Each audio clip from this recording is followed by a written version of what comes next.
Because regardless, and that's a good point, because regardless of the type of sand that you walk on, really, like say you walk on the beach, typically you have the dry sand, and the dry sand moves.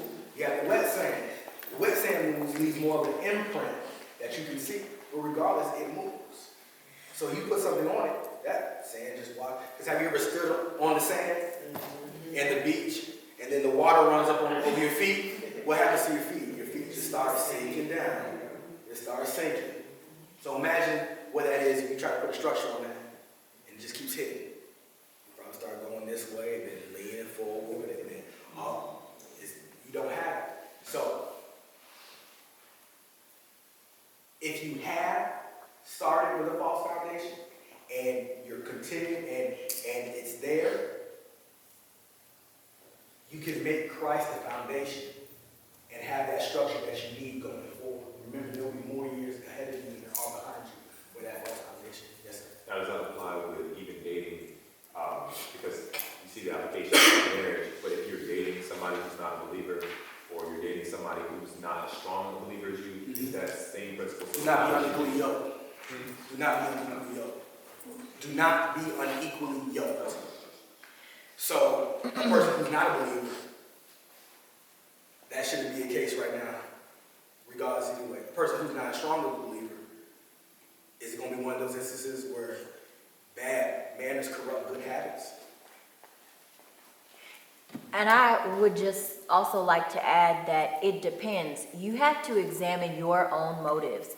Why are you looking to be in a relationship with that person? Are you looking to try to fix them? Do you think that you're the person that can make them into a better Christian? And if that's the case, you probably shouldn't be with that person, because then you're dealing with another person's will, and they may never come to change the way that you want them to change. And then the other side to that is you're not the one that's supposed to change them in the first place. And I've seen situations where I had a very good friend, actually.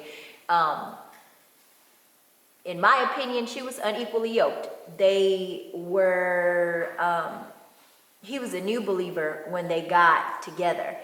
But even with that, he chose to walk with the Lord.